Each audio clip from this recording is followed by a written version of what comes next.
So, Internet of Value. So, pag sinabi mo namang Internet of Value, ito yung sa pera, sa financial, yung sa blockchain. Ito yung pagta-transfer ng pera, secure na pagta-transfer ng pera at value. Ibig sabihin ng value, pera, halaga. Without even the need of third parties. So, yung Internet of Value at saka Internet of Things, yun. Usually, yun ang tinuturo sa school.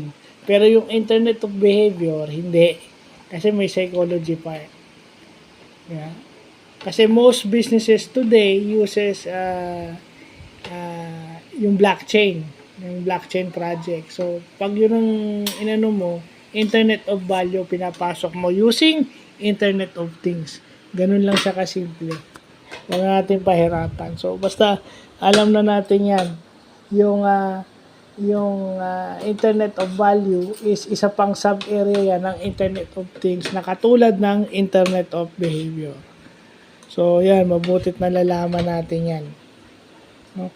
Kasi financial aspect naman yung financial and business aspect naman yung Internet of Value.